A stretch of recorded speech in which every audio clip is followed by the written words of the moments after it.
All right. Welcome back to another episode of the Coach Steve Show podcast. When this is coming out, it will be our part of our Belly Up pregame Sunday slate. So you guys on the video version just got done listening to TSS Fantasy. So now we're onward to the Bears sadness moments. I haven't changed the title. It's Bears pregame. It needs to be Bears sadness or Bears pissed offness and Yes. or all of Yes. that. Zach Keilman is joining back with me to talk. He's a fellow Bears fan on the Belly Up and Unhinged. He also has his own podcast, like Gridiron Gallery. Coming up after this would be 4th and 4, a bunch of other shows that he has going on. And also, he's a big time commentator on Colorcast app now. He's big time. I'm trying to be. You and I got a collab on one of these. I got an idea maybe for a possible Monday night coming up, Coach. I mean, we can talk off the show, but I'm just saying, you and I, Monday Night Football. I actually think I have a basketball game. God damn. It's like we'll get it down sometime. It's the only Monday basketball game of the year besides Christmas tournament, so it's very strange. Of course. And then go figure that I'll be in Cleveland for Sunday Night Football this week because we'll be doing the Belly Up tailgate out there, which by the time you're hearing me here, since you already cat's out of the bag talking about a pre-recording away, I'll already be out in Cleveland setting up with Kelsey and DJ as it is. So, well, I'll hop on there maybe Sunday while you guys are out there. Sure. Yeah, you should. So, people that don't know, Colorcast is only on Apple. It's a commentated app. I tried it by myself, and it's weird. It's very weird by yourself. I've only done like 3, and the last one I did was the Oklahoma State, Oklahoma one. Oh, you did Bedlam. And it was very weird to talk to myself. Mm-hmm. But now they have that function where you could like title a podcast. I've tried to do like live podcasts. Right. And I like those. That's good. I mean, that to me is a good way of expanding your audience and getting people on the app, honestly. I'll admit I do them all solo right now too. I've done one with a co-cast with Kelsey and DJ, of course, from Hilo, as we've referenced on here. The only problem I have is if your feed is delayed or is ahead of the other person's feed, it kind of becomes a living hell to try and cast from 2 separate locations is how I've gone down. Like in person, like if you have both your people sitting at the same spot, color casting there, it's a breeze. Like you can execute it right. But like the only problem I have, like I watch it via ESPN's app on my PlayStation via like Sling, which I don't usually watch on Sling, but I was like, since I'm doing this, screw it, I'll buy the Sling package and whatever. But they probably watch on a different thing. And like part of the night would be like, I'd be like 2 plays ahead. And this was during Monday Night Football with the Patriots and the Bills. Or like all of a sudden we'd like rubber band back and I'd be like maybe half a step ahead of them or something. Like it's not consistent enough on that front is my issue. But they're getting there. There's good stuff. And they have the hot take feature too, which I love that since they've added it. I jumped on the LeBron James GOAT one. As soon as I saw that I had to jump on that one. But nobody gave it a hot like, so I must not be, or they agree with me. Okay, well, what's your take? I know we're kind of sidetracking, but I'm just curious for yours. I said he's not the GOAT. Okay. I am not a LeBron James person. I said he's not the GOAT. I said he's not better than Kobe Bryant. He's not better than Michael Jordan. I even take a prime Shaq over him. Now, longevity, you take him over Shaq. But I'll take Orlando Shaq and Lakers Shaq over LeBron James. Now, my hatred for LeBron James comes from the fans. Some fans. Let me rephrase that. There are fans out there that will have talks with you and debates and see both sides. You know what I mean? Like, oh yeah. Like I see what you're saying about Michael Jordan or Kobe Bryant, but this, and then I'll come back with something. They'll say, okay, I agree. Like we agree. Like when I leave those conversations, you haven't convinced me that he is, but I've walked away from the conversation going, they understand. Then you have the fans like politics. Steve, you're wrong. Shut up. You're dumb. You don't know what you're talking about. Then I got to come back and say they make it personal. You know what I mean? Right. So that's where my hatred comes from to LeBron. And every year it gets a little more and a little more. And then I have to see the same posts all the time. Then you see people like Nick Wright on Fox, who I think, how does he have a job in sports? I don't know how he does. I don't get it. There are some. I feel you. Even in the industry that is football, like Chris Sims, yes, the guy that's on Pro Football Talk. Like, I get that he played in the NFL for a smidge. You know, he had his time in the sun with a few starts, but the guy bugs the living hell out of me because I always ask him, like, why? Is it because he just played football? Because I could do is, well, in my opinion, not to sound like I'm that cocky, but to me, I'm like, I bet I could do his damn job and do better at it. You know, and I bet you're feeling the same way with some people, like you're saying, where it's like, it's because they had just enough of a time in the sport, isn't it? You know, and I'm like, I get that slant, but I wish more people just went on knowledge of the sport and those that did really prove that they could analyze the game well. It doesn't always have to be players, you know. I love players to death, but there are people out there that didn't play in the NFL that do know how this game works. Or because of the persona they've created on these shows, and they have to keep that persona. Yes. So, like, way back in the day when it was First Take and Skip Bayless was the main guy and it was just different rotating hosts, those were fun. And then when it became him and Stephen A at the beginning, it was fun. But then they had created these personas, because I was a Skip Bayless guy. Now, there were sometimes he was over the top, but since me and him, I agreed. But then even he now is just way over the top. Steven, and then when he left and went to do the Undisputed, right, over at Fox, I liked Shannon Sharp at first, but now even he has created this persona that I can't stand. Skip Bayless is just way over the top. Stephen A is way over the top. Max Kellerman, I didn't even like him. I don't like him at all. Kellerman always rubbed me the wrong way. I know he's got his own radio show on ESPN Radio and all that, but you know, to me, like, I thought his takes were always like, usually they were kind of miss or like close but no cigar. Like, it's like, okay, you tried, but then like everyone's like, he has boxing background, so like, of course, he'll hit any boxing or like MMA, he'll like hit usually perfect on. But anything else, it's like you're totally going to get a crapshoot if he knows what he's talking about at any given point. Well, that's why I liked Skip Bayless, who covered basketball and covered football. So when it came to talking about both, he was good. Stephen A was basketball. So when it was basketball, I'd listen. But even his is way over the top. And who else? And then like Kendrick, you were talking about players coming in. Kendrick Perkins, how did he come in and be an analyst of the show?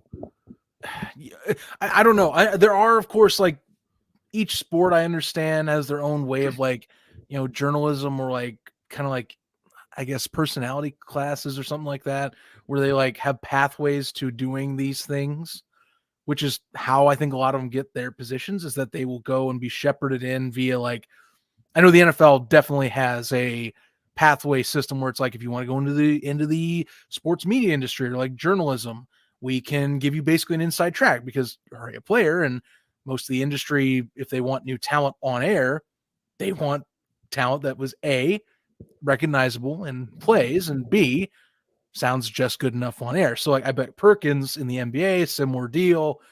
He probably did decently in those pathway programs, and because he played and he's a recognizable guy and he's also fiery, makes sometimes horrible takes. Sometimes he makes stuff that people go, well, wait a minute, you know, right. And it gets people talking. That's the third point. You got to have a guy that makes people focus and continue the conversation outside of just the broadcast now, because it's a new media landscape.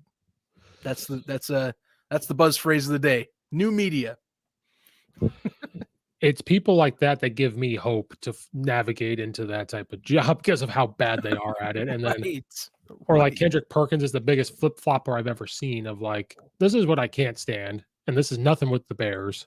whatsoever. Where Kendrick Perkins, like one night, if LeBron James scores 30 some points, LeBron is the best on the planet. Well, then the next night, if LeBron doesn't, but KD does, well, KD's the best. Like it's like no. You just said LeBron was the best. And you can't turn around and say this guy's the best. Especially when you played AAU with LeBron and you have this like all this stuff. Like you don't want to talk about, like, I can't stand it. And then like the only one I kind of respect is Chris Broussard. He came through the rankings of like him and Stephen A. Journalism. They fought their way up. And I guess that's how Nick Wright got a job. But I don't know how he got a job. You want to talk about, I'll just say idiocy of it's. God, he's an idiot. His flowing hair needs to go away. Just looks like an idiot. Well, okay. You know, it's funny that actually ties in to what the show kind of covers here on this is the fact that, you know, our fandom, and Steve, you know, our fandom is very moment to moment on a lot of stuff. Am I right? I'm not crazy, right? Like we drop the pitchforks at the drop of a hat when something minor that distracts us, like, ooh, shiny object takes us away from the overarching like problems. So like, you know, I had that moment on Thanksgiving, because every time we have a win, even if it's like a game winner, like it can be any victory to kind of salt away the losing streak or something in recent years, like, or just bad times, usually is a distraction. You know what I noticed with the Lions Thanksgiving victory? And it's been kind of a pattern now since we've especially we're now 4-8, and things have been shown that there are cracks, obvious cracks at this point in our franchise, is that the distractions are less now. Seems like even after Thanksgiving, people were like, it wasn't just like everyone happy-go-lucky. Now it was everyone getting ticked off that we won by 2 to the Lions, and the continuing sadness happens, of course, against Arizona for various factors. But like, I think the Ravens loss to me finally gave everyone that stance of saying, all right, screw it. We're definitely now on the same page. You would have to do something beyond miraculous at the end of this season, which, looking at the schedule, I still say no, to prove me otherwise. So there's that. I think we finally have gotten away from the distracting shiny object type of reactions and are like now knowing problems are here. Stop showing me things. We know that they are in front of us. We're ready for the end of the year whenever that comes. We know what's at the end of the tunnel. Well, because the last time, because it was you and Kelsey come on, we talked about the Ravens and the Bears. Yep. We allowed a quarterback with 6 throws in the NFL to beat us. Yep. Justin Fields gets hurt. Also, yes. Very sad. Now Andy Dalton came in and played well, which I liked. Andy Dalton can. He did get against Baltimore.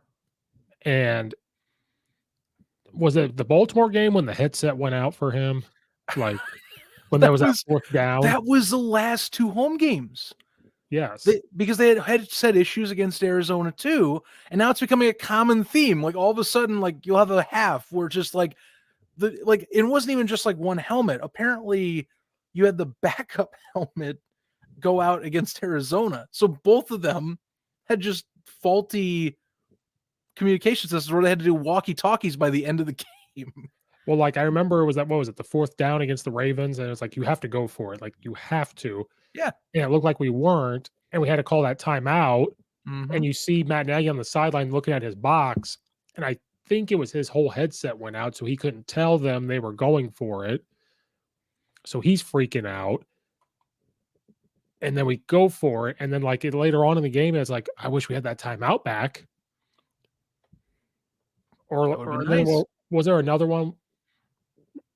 Then we took a timeout right before the 2-point conversion. Like, what? Why? No, I know that one happened, and that one made me and my dad, because we usually we're watching these games together. So like, him and I simultaneously are either me grabbing my hair or him trying to grab whatever hair's left on his head, because he's bald. So like he tries his best to kind of like go, oh, like that.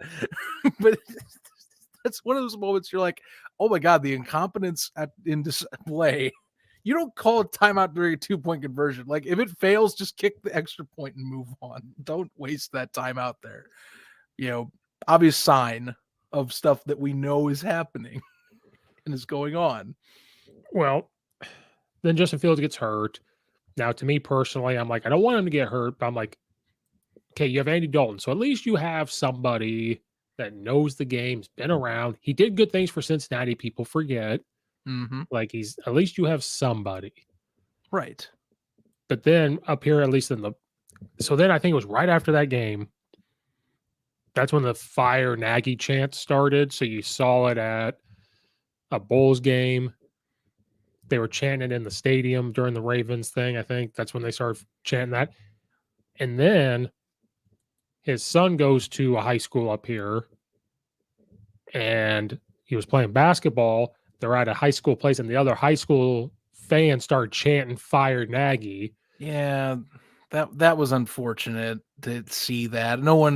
I don't care if the dude is bad as a head coach in a nationally televised league. You still don't do that locally to someone like that, especially in their kid's own, sporting event or event that they are doing, that they're participating in watching. They're not involved. That's not their job. You don't leave them alone for the setting that they're supposed to be criticized, and don't do that there. That's wrong. I mean, luckily it was calmed down early, I heard, but like, still, the fact that even started was unfortunate. Right. Because we saw it up here in the burb. Up here in the burbs, we had heard about it. And then I even think at a U of I game at the University of Illinois, it starts breaking out like fire Nagy, fire Nagy. Well, then all those reports start circling. He's fired Thanksgiving after the game. Yeah, patch.com, which credit, I mean, the guy did win a Pulitzer, and apparently he was saying up and down that his source, he said, quote, like, or he was basically saying, quote, like, he would never said the report if he didn't believe that his source was that dead set or was that close to the organization. And of course, that, as we now know, was a nothing burger, or the organization course corrected at the last minute, because firing someone on Thanksgiving after you're saying you're going to do it in advance probably is not a good PR move if you were wanting to do it. So who knows if that actually did happen, or if they were planning on doing it. The Bears never have, but like, you were never going to see it happen, especially if a report says it before Thanksgiving. Like, no way in hell they would bite the bullet and do that anyway. Like right before we started recording, we were talking about podcast world of like releasing episodes. That's one of those points of I was not going to touch that when I saw it, because I wanted to play the waiting game, because I said, it doesn't make sense. Why would you announce that you're going to fire a guy after a game on Thanksgiving where it's family time and you're going to fire him? It made no sense. You just don't do that. No, you don't do that. And then, and the fact that they asked him and he goes, I have not heard that. Management has not told me that. So the only thing I can think of is maybe that was the plan, or they had talked about it and then it got reported, or got, they didn't want it to come out. And then once it was out, they were probably like, ooh, this looks bad. We probably shouldn't. Yeah. I mean, that's my theory. Like, that report probably, now, of course, you have the organization refuting it, because obviously it didn't happen. But, like you're saying, like I'm saying, like, that's the only reasonable explanation to me, besides like, it's patch.com and they don't often do sporting news. So you can also put it that way. But the fact that so many people took it as serious obviously meant that, with the journalism behind them at that website, which again, dude wins a Pulitzer Prize, guys probably got connections places no matter what. You can probably pull some strings or have people do reports. Yeah, I mean, if I was the Bears too, I'd be going, F this garbage. We're definitely going to make this guy look like a jackass, and then we're just going to keep coasting along, because our MO already is we don't fire mid-season. Why would we do it now? Because the Ravens game would have made sense. Like, that to me was a bullying point where I'd be like, yeah, no, I could get it if you fire him losing to a backup quarterback on that type of instance. Like, yeah, that's fireable. I would have no problem if they had done it like right then and there. But waiting till after Thanksgiving, now I'm like, what the hell are you doing, man? Like, you wouldn't have, I would have definitely not been Or I okay with that. I told somebody, I said, or it was a conversation of if he loses to the Lions and we become the Lions' first win, Oh, yeah. then he's gone. And so maybe words got jumbled. I have no idea. I could see that type of conversation coming about like, hey, if we lose to the Lions on Thanksgiving, where it's going to be a highly televised game, not that the people are watching, but it's going to be on in the background, Right. and we lose to the Lions, I think he would have been gone.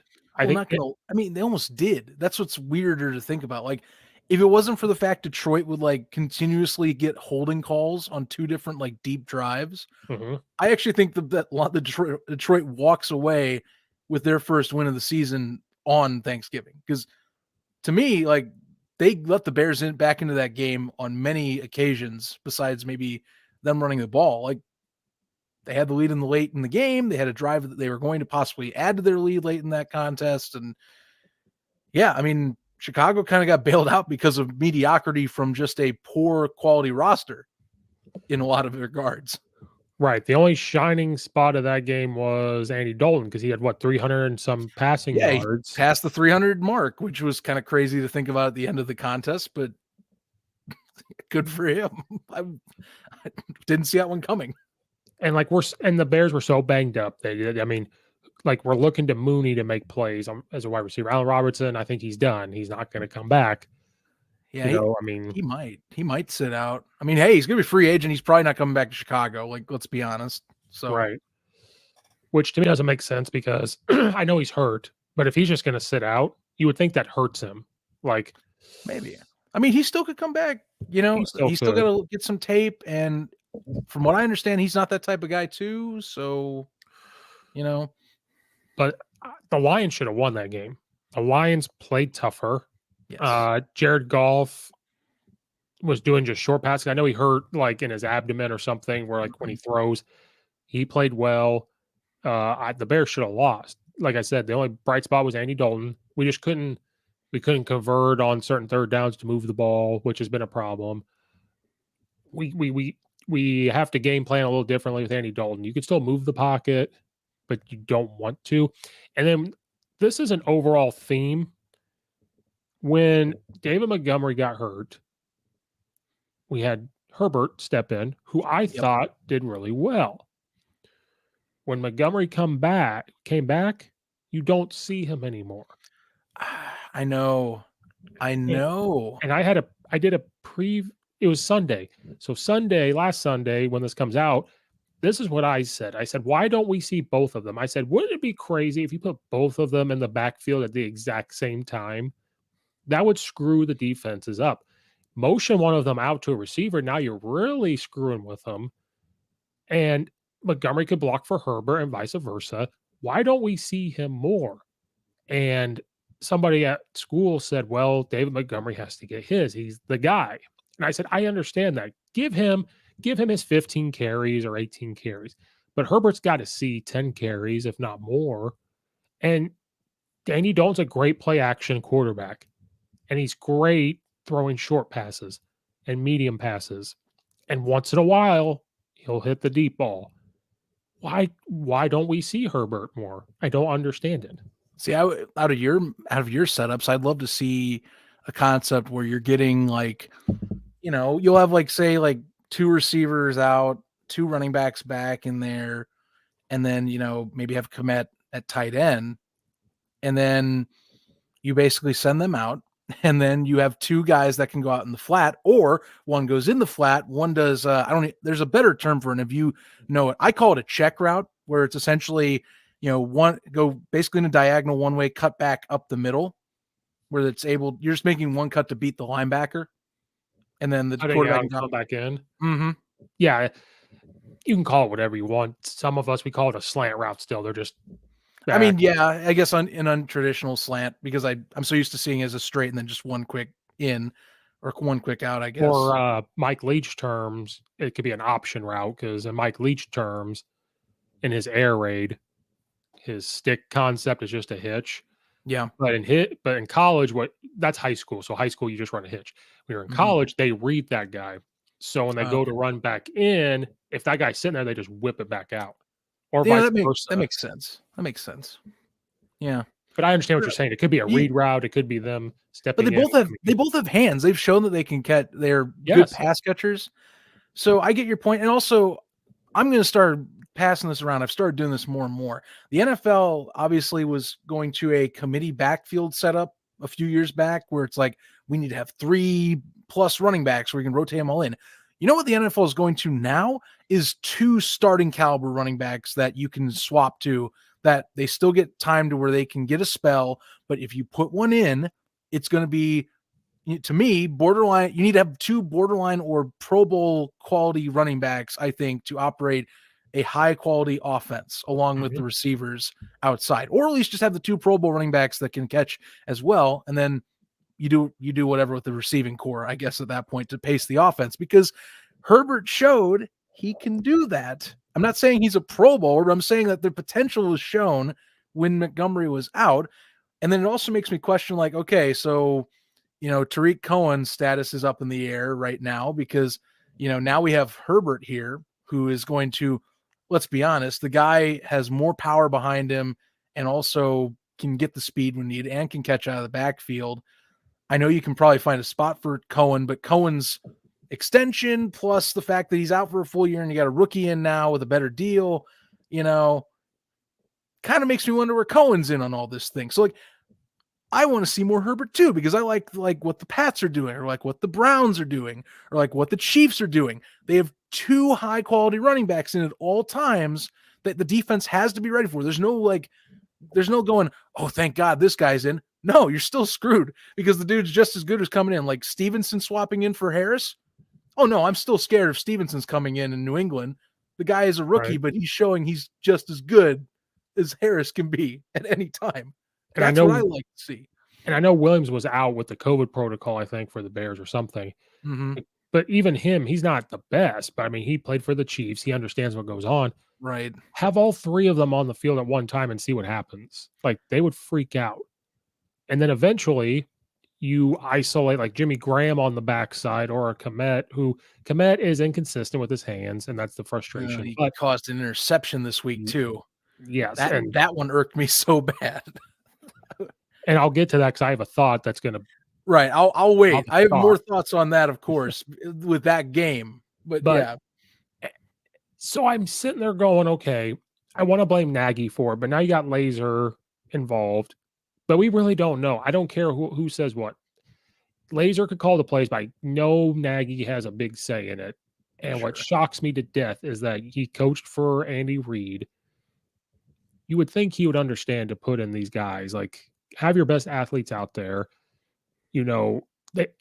I don't get it. So I'm glad I'm not the only one. I'm like, where's Herbert? Like, why don't we see him anymore? He was getting you 90 to 110 yards a game without Montgomery. I don't get it.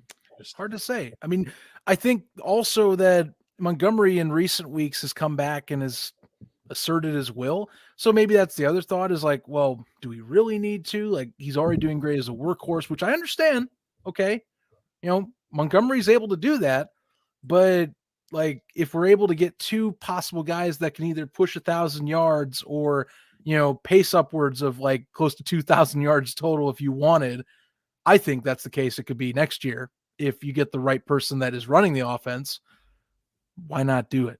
I get your point, and I get the workhorse point, because I'm also a big proponent. If the guy's like a Derrick Henry build or like a Dalvin Cook and he can handle the beating, screw it. Go with that, like, because it works, especially if you don't have a second option. But you have a second option here, even a third, Right. kind of. In like, Damian Williams has been supplanted by Khalil Herbert at this point, and it's not even close to me, but Williams is still a good third if you wanted to.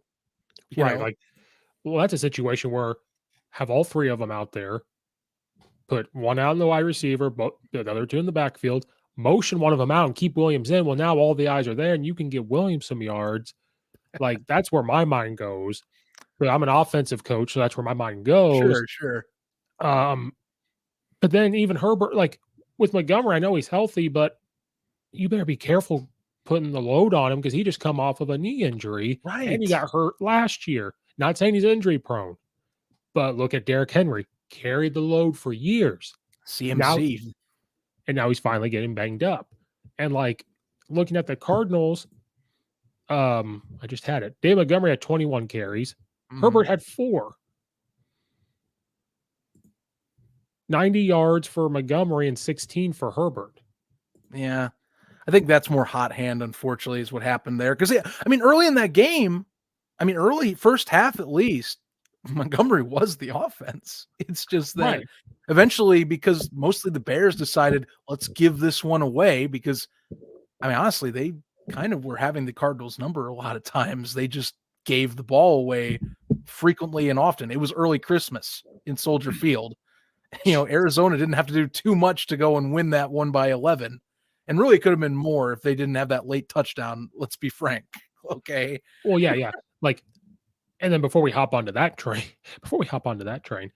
I'm not saying we need to see Herbert all the time, but I'm like, ever since Montgomery came back, and it's been some games, I'm like, where has he been? Now, like the Cardinals, Montgomery was just running, hand him the ball. I'm all for it. When it's hot, the whole line's blocking, he's running, give him the ball. But in past games where we're struggling, give him the ball, do this, do something. Go back to 2018 where it was fun and you came up with different things instead of this. We're going to be simple to a point to where you can't do anything. I relish for those days, because anymore it seems like it's a Matt Nagy or Bill Lazor or whoever it is there anymore. It seems like a guy that's lost trying so desperately to find that magic piece before it's too late, or it is currently too late, which it really is kind of too late. Let's be honest, the guy should be let go at the end of the year. I'm not going to be vicious like I was last year, but like we all know it should be coming unless he miraculously wins out and gets to the playoffs. So yeah. Someone put up a picture right before this and I shared it or I saved it.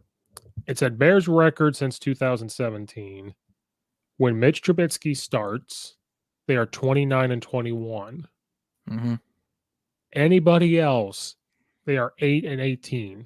I could have a whole nother conversation about Mitch, but I've this year's been a break. This is like Jay Cutler light that I will probably someday look back and be like, oh, there was some good moment. There were some decent moments, obviously the 2018 Tampa Bay Bucks contest before they were good. And, you could throw 6 TDs on them. The fact that Mitch threw that one day is insane to think back on. One other thing with your running backs, though, you talked about having all 3 out there. That harkens back to a scenario I think you and I have talked about where I'm like, gee, I wish we had a like all tight ends package where like you can just put, Jesse James, Horsted, Graham, and Kmet out there, maybe as like a disguised as a heavy run set, and then just throw them all out all of a sudden as a big fake because all 4 of them, maybe 3, because I'm a little ticked off of Kmet right now for how he's been as of late, can all pass catch and can all make it kind of a dynamic, like, oh crap moment. What do we do here? We didn't see this one coming. Oh, I wonder who does stuff with 3 running backs all the time. Oh, the Baltimore Ravens do it all the time. Yes, they do. Especially when you have Justin Fields before he was hurt. Could you imagine just like, I've said my piece on Justin Fields, but he's not going anywhere. Justin Fields, Herbert, and Montgomery in the backfield at the same time. Like, to me, that would be dangerous. You're putting pressure on the defense. And the Ravens are heavy tight end packages with that. Right. Hey, Max Williams, before he went to the Cardinals, which, by the way, before he got injured, he was having a pretty good season in Arizona. Williams wasn't a slouch either. And that's a team that has Mark Andrews on, who's in the top 5 conversation for tight ends in the NFL. And they have a stack behind them that can still pass catch too or block. That concept that we've discussed on this show does not seem that crazy when you consider all the similarities to what John Harbaugh already does with that offense, or at least, well, not really John Harbaugh, but like what they do over there with that offense at least. And that disguise makes it comfortable. That could work, it could work. And then I will say this before we jump onto the Cardinals. All that build up, they're going to fire Nagy after Thanksgiving, the chanting, fire him, which I don't have a problem. People have a problem with it I had a problem with it at the high school. The high school, no, don't do that to the kid. That was unnecessary.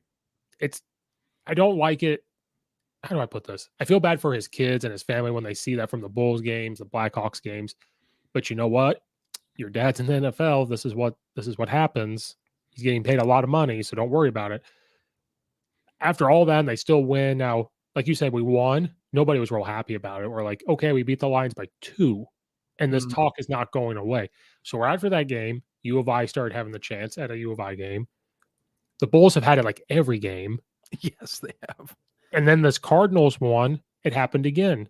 Someone put a video up of them chanting "Fire Nagy," and it's going to happen hopefully at the end of the year. But I will say this: when he beat the Lions, I was kind of happy for him. Like after all that, on a short week, you were able to get over the hump of Right. that. And that's all they talked about at the end of the game too, was like the tenacity of like, okay, let's organize the locker room, the media distraction, which I mean, the Chicago media scene's ruthless. Like, Or like no, turning no, into New York. they talk about the New York and the Philadelphia ones so much, but like Chicago gets only overshadowed because the Philadelphia and New York ones are that brutal. Like, if it wasn't for those two markets, Chicago would be notorious even more so for how they ruthlessly cut apart their teams every year. It's amazing how much they get away with in terms of just like dissing on these people so harshly almost every week. And I don't even listen to Chicago radio frequently as much as I often, because I live in Indianapolis.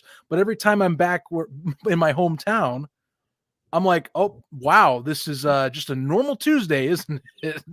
You know, kind of forgot how savage these people can be on 670 or 1000 if it's a bad year, like nuclear bad year.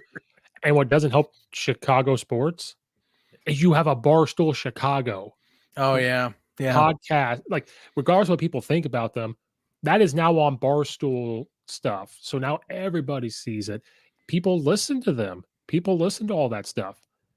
Not every major sports teams have that. So, like, when Barstool Chicago has an office in Chicago and they talk about all that stuff, then you've got like Big Cat, who is a Bears fan, and he's putting it out there on Barstool.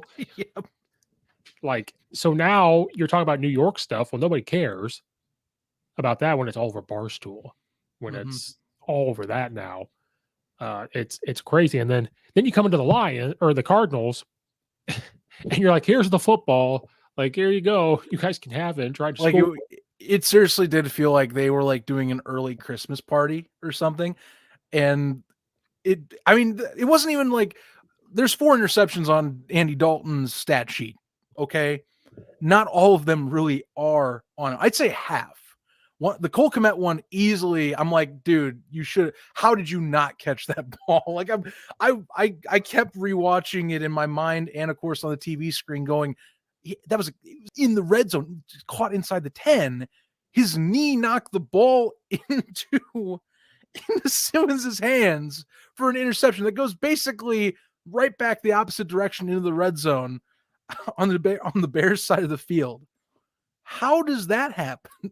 Fate is how that happens, my friend. Stupid fate. Yeah, because I think that one and another one was tipped. Yep. And then there was the one that was a pick on a screen because the guy just read the screen well and just said, yeah, no, this is a screen, and just took it back. That was the final pick where I'm like, yeah, no, this is how the day is gone. This encapsulates the afternoon perfectly for me. And so as bad as I talk about Nagy, that loss, everyone wants to put every single loss onto him. After this game, I was like, you can't. Not for this. Not for this one, because Andy Dalton threw 4 picks. That is not on him. It's not on Nagy. It's not on him. It's not. And people disagree, but that Cardinals loss was not on him. The Bears actually played well for 2.5 quarters, I think. Yeah. Well, they were in the game. And what's even crazier is everyone, of course, knocks on him for his offensive scheme and like trying to go away from the run. He didn't really go away from the run until things were really starting to pile up. You know, that's why we saw Montgomery dominate the early going, if not all the way into the third quarter, really. They were still kind of leaning on him. They were doing play action, which they better continue to do that this week against Green Bay, because some people have been noticing that there's more play action with Andy Dalton now all of a sudden. And people were like, hey, wait a minute. I thought our mobile QB kind of like was in play action at Ohio State all the damn time. Why aren't we doing it more with Justin Fields? So like that needs to continue as well. So he's adjusting probably because he knows that I need to do this or things might go fully south like we're predicting. So yeah, he was actually playing the game plan that fans wanted, was play action and heavy run sets and doing stuff that was friendly to the team's success. It's kind of incredible for like 2.5 quarters and no turnovers. Yeah, they can never take everything and put it together. So like with Justin Fields, move the pocket, play action, RPO. Once in a while, you got to run him and get the run game going. They do some of it, but they don't do the play action all the time and all this. Andy Dalton, you have to run the ball. You have to do short passes, and you have to play action. They did all of those things. Yeah. Why can't you do that with Justin Fields? That's the same. And I hope that they do that against Green Bay, because this is another one of those moments. Like, you're going to Lambeau. As a Bears coach, you're expected to win. He's only won one contest against the Green Bay Packers, and I know that this is a commonality of Bears coaches in the last 20 years plus, is that you have to win the rivalry game, and that's part of your deal. Is not only are you supposed to be a success and find that quarterback and get the offense to a spot we've never had it, but you have to beat Green Bay. And sure enough, 1-6, that's a mark. You know, Lovie Smith historically was terrible too. And Mark Trestman, I'm not even going to get into, because Trestman overall was just unfortunately a blip on the radar for all of us in our minds. But 1-6, that's another mark. You aren't beating the big guys. Well, AKA Green Bay. Aaron Rodgers owns the Bears. Well, okay, that's fair. Like, he's done that pretty much for all three of those eras that I've mentioned at some way, shape, or form. I mean, Rodgers has been present since 2007, 07, 06. Yeah, I think it was 06, I think was. So he obviously terrorized Lovie Smith. He terrorized Mark Trestman, and Trestman was terrorized pretty much for his 2 seasons anyway, for what it's worth. And then, Matt Nagy started out strong. We were like, oh my God, we should have beaten them week 1 in 2018. And then we smacked them around at the end of the 2018 season, going into that, 13-3 year. Ever since then, it's been same old story where it's like this close, but in reality, we're really not that close. Just like this year, where it's like 3-point difference late in the contest. Nah, Aaron Rodgers is going to drive it down your throat. Game's over right there. What else do I got to say? Did you see the picture of like the playoff picture, and it showed the Bears and like a wild card running? And I said, stop it. I know. They're like the Seattle Seahawks, where it's like, you need to move them out of the hunt. We all know where they really are at this moment. And again, and even with Minnesota like slipping up, because like they have 2 games against Minnesota in the year. They played the Giants. I understand, they got those weaker teams to end the season. But I mean, come on, Minnesota has played pretty much up to their opponents. They just can't finish games. So maybe you split it with them, but this isn't a playoff team. There's too much good competition this year. This isn't like the Cardinals last year that had injuries and they're going to slide down for you conveniently. There's way too many people ahead of them to justify it. To me, they're easily out of the hunt now. Yeah, the only games that the Bears can compete in to win, maybe the Seahawks, because they have played bad. But even Wilson, like this week, they beat San Francisco. And if Wilson keeps getting healthier, I don't know, man. Like that to me scares me, especially if Jalen Johnson, that might have a bum arm or, can have issues with that. The only realistic win we have left is the Giants. Probably. Yeah. Because the Vikings have been inconsistent. At least one that we can say like definitively, we're like, yeah, we could see this happening without like having to question it. Because even I'm like, I think you can split Minnesota. I don't see them sweeping Minnesota. There's too much good product there in Minnesota for them to do that. And then like, Green Bay, I think this week they'll get wiped the floor with Green Bay. It's in Lambeau too. Like, it's a double whammy of like, oh God, even Jay Cutler in the last 20 years. And I know we don't bring it up often, but I'm going to do it this time. Even he's only won one. He only has beaten Green Bay, I believe, twice when he was with Chicago. One of those was somehow luckily against Green Bay at Lambeau Field, which was a fluke in its own self that ever happened. It's not going to happen unless Justin Fields comes back from cracked ribs and somehow found himself in 2 weeks. Well, And that's why I like to sit here and go, what do the Bears have to do to win? Well, Well, sure. I mean, there's ways, there's which ways. I'm curious to hear what yours are. Well, one, that broken toe better haunt Aaron Rodgers and really hurt There you him. go. That's the first thing. Second thing, you better hope that the Packers defense just overlooks them and go, the Bears aren't going to do nothing. And you better hope and pray that Matt Nagy's headset breaks and he can't talk to laser calling plays. But again, what is Justin Fields going to look like? No idea. I don't think he's going to be afraid because he took that big hit versus Clemson and hurt his back. So he's not going to be afraid. The only way the Bears can compete and win is the same story. Run the ball at them. You've got to get Justin Fields to run. You've got to come up with a couple trick plays up your sleeve, I think. Yeah. I say the same thing over and over. And then the Bears defense actually hasn't played that bad without Mac and all of them, I think. No. Robert Quinn, I have been impressed with all year. And even Travis Gibson, that young guy right there has he's at least his contributions have gotten better. He's looking solid. He's looking real solid. And I think the safeties have played better because Jackson's back. So they've all been playing. The defense it's our linebackers. The D line's been fine. You just got to rotate them a lot. Akeem Hicks has been a disappointment this year. Yeah, I don't know what to say beyond, part injury, part just battered down over his tenure with Chicago, Right. And then Raquan Smith has been hurt. So the linebackers have struggled. But I think the safeties have played better. And I think the defensive line has played better. You just have to rotate them a lot so they don't get worn down by because Hicks could take a beating all game. Mac could take a beating. These guys you have to rotate. So defensively, I think they'll be okay. I don't think Aaron Rodgers is going to run as much. I haven't watched him as much since he broke his toe, but I could bet you he's not going to run as much because of it. Well, and that helps the front seven. I mean, remember this, even though we've shown weakness in the past, if you're throwing to anyone that's not Jalen Johnson, that is, we've shown that you can pass on us, but we're also still one of the top teams in overall sacks this season. Yeah. Even with Mac being out, we've still been able to keep that production up because Robert Quinn is healthy this year and is either going around the outside and making tackles hold him, essentially tackling him on the process, or he just makes him look silly and burns him on the edge and then gets the sack in the end.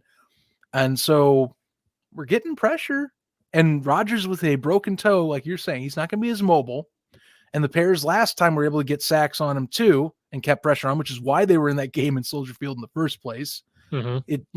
Defense does help the Bears. It's their strong suit in their history. It's their bloodline. It's their creed. Yeah. I'll be bad year be damned. Defensively, they're going to usually be a little bit better than you think. So pressure's been there. Question is, can you consistently do it to where you are able to disguise just enough of the secondary's flaws on the opposite side of Johnson to keep him from dropping the deep bomb?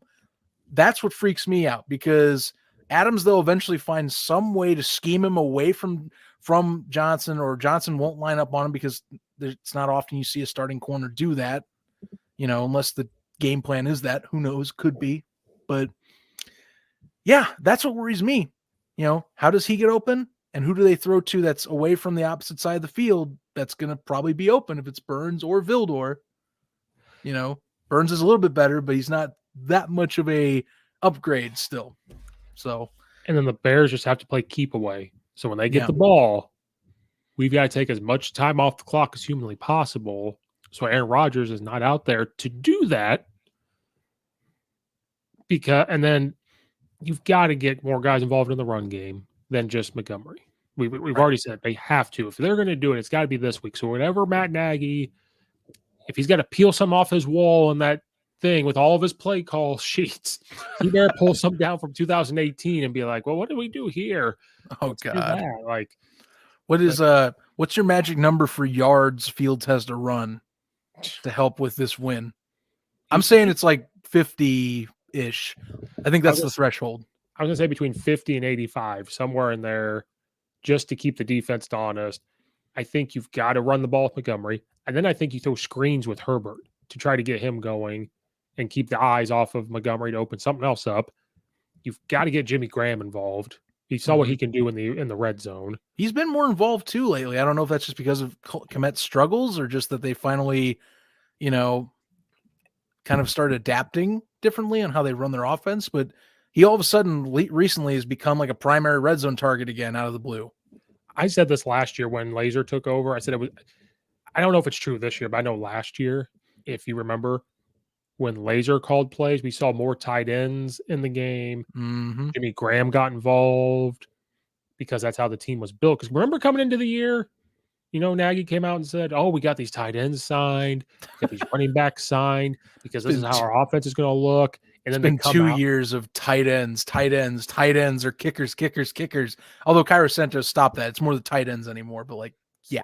But which is fine. When he said that, I said, great, because that's what Mitch Trubisky needed was extra blockers. You needed people to throw to, which was fine.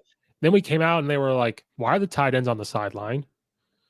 Like, you just said this is what it was for. And then when he gave up play calling, guess what we saw? We saw one hand down tight end. We saw shifts. We saw Jimmy Graham catching the ball in short yard situations. We saw this. And then when Nagy took it back over, it was, oh, they're gone. And then because that was the running joke with me and my two friends sometimes that would hop on here. We would text each other. You totally know Matt Nagy just called this play. And I said, why? And he goes, did you see Jimmy Graham or Kmet out there? And I said, oh, no, I didn't. He goes, why? Did you see any mobility in the pocket? I said, no. And they're like, right, because Nagy probably called the play. And that's why during the game on the Cardinals, I don't know if you noticed this, I did. The game had started, when the tickers come across and they're talking about who's starting and who's on the field. It said play caller Matt Nagy. And I did see that. I did see that. I was like, what? And I tweeted it out. I said, it's going to be a long day when you see play caller Matt Nagy on the TV screen. Like, it's going to be a long day. Yeah. And I'm not crazy then, because I thought I saw that too. I'm like, I thought there was no official word that this got swapped, or if it's just like Fox throwing it out there going, this is the best data we got. But well, I mean, that's where you start hitting the panic button, like, oh God, no run. The run's going to be bailed on after 2 series, but that wasn't the case. So I'm hoping against Green Bay, like you're saying, soak the clock away, do what you did against Arizona for the first 2.5 quarters, where it was yes, you played the control game, you played bully ball between the trenches, and you made them stop you on the same, basically saying when are you going to stop us on this? We're going to keep owning you. Prove me wrong that you can't stop our run. That's the game you got to play. Maybe not to the extremes like the Pats on Monday Night Football, but no, at least mostly run and then mix in the play action to keep them honest. Now, if the wind is like that, though, yeah, you're going to have to. Then yeah, maybe you do that. The Bears are able to do it though. They have the personnel, so they've got the 3 running backs. They have Justin Fields. They could do it if the wind was like that. A line that's much better at the run game anyway, and has been for the last really 2 years. Right. Someone said that. Why don't the Bears pull guards? Why don't they do this? And I said, because they can't. We have 39-year-old tackles. We have this. All they can do is zone block, pin and pull, and stuff. I said, that's about all they can do, which is fine. If that's what they can do, do it. And another thing from the Cardinals, and I tweeted it out there, I saw so many 5-man pass protections that I was so mad. Yeah. You can't do that with Green Bay. And the running backs, instead of chipping and going, they were just going. And then Dalton can't move out of the pocket anymore because he's a little older. When he got lucky on a few plays too, and just dodging tackles, some of them I was surprised. I'm like, yeah, I mean, Fields could do this easy, but there are a few times the Cardinals just had terrible tackling. Their sack totals could have jumped at least maybe 2 or 3 more if he's not getting lucky on a few of these near misses or ducks that he was getting. So, and I said that, I was like, why are we doing so many 5-man protections? Keep a tight end in and block and send your running back out. Keep the tight end in to down block and then whip him out because you got Jimmy Graham or Kmet Kmet can't catch anymore, but used to at the time when I was talking about it could. And it just opens up other things. Keep a running back in, for example. Again, put Montgomery and Herbert in the backfield. One stays in the block, one leaks out. And if nobody comes, now you got both of them out there who are threat. It's just I could do a whole nother hour or two on that, but like it just so no more 5-man protections, even if it is Justin Fields. I know he can get out of there, Mhm. but the Packers defense has played better too. So we've got to be aware of that. Yeah. Well, I mean, they're top 10 in most statistical categories right now. They're killing it on that end right now. Yeah. That's a lot of the reason. That's a lot of reason I think that maybe they've taken a better step this year than they did last. Is I don't think that we're sitting back worried about like weaknesses or like, a defense that's getting bailed out by Aaron Rodgers as the legend himself. This defense holds its own, and it's kind of like proving it in like not just like on field production, but like on the stat sheets and showing you in analytics that it's kind of good. It's a little bit scary this year for big time teams, and it's taken down and slayed some demons in terms of like the top dogs in the NFC, even in the AFC, for crying out loud. That one. I mean, I know the running joke is that Aaron Rodgers gets the NFC Championship and just loses, but I actually think this might be, with how this defense is structured, they have a team that could go the whole way if they have to run into, say, a Tampa Bay or something like that, or even in Arizona, because that part of that game is a lot more solidified for some reason this year than it has been in recent years under Matt LaFleur. I don't know what's changed fully. I probably have to do more of a deep dive, but that unit is scarier now. It's like when they won the Super Bowl, it was exactly that. Their defense started to play better in the middle of the season. I think it's deeper is what it is. I think they've got deeper positions now. But it was exactly the same. Their offense has always been what it is. Then when they won the Super Bowl, that defense was playing better at the second half, and that's what's happening right now. So they are a scary team. If they get to the playoffs, that's a scary team. Well, when they get to the playoffs, sorry. When they get to the playoffs, they'll be there. They're going to win the North. Like, it's already, to me, it's in the bag for them at this point. What are they, like, let's see, 4 games ahead of Minnesota right now? Yeah, something crazy. Yeah, I mean, they'll have it wrapped up in a few weeks. It's going to happen. Okay, now I'm just going to ask, what's your final score prediction? Oh, God. It might be 31-10. Ooh. Okay. I'll be a little more modest. I'm going to go 28-20. Just kind of basing it off the last one. I think defensively you're going to see Chicago hang in there, but at the end of the day, it's Aaron Rodgers, and he's going to get that one drive to where it'll be like the nail in the coffin type of kill shot, where the TD will just put it away. Can I change mine? I'm thinking about longer. I'm going to say 28-17. I'm going to think the Bears get some garbage things that happen, and then, like you said, it might be 20-17 or 21, and then Aaron Rodgers comes down and just like they'll get that final TD, and there'll be like 3 minutes left, and then just one of those moments you're sitting back going, all right, we'll see what they can do, but this one's about in the bag for me, Right. I think that's going to happen. But we're wrapping up on the hour. Zach, thanks for coming back on. You're always welcome to come back on for the Bears sadness. I got to tell him to change the title. Thanks for coming on. The guys that are watching the video, stay tuned. Zach will be right back with 4th and 4. I will be. He'll literally be right back with Kelsey and the gang talking. And then when they're live, I get on and talk smack on the comment section. It's always fun. But thanks for being here. Thanks everybody for listening, and we'll see you guys next time.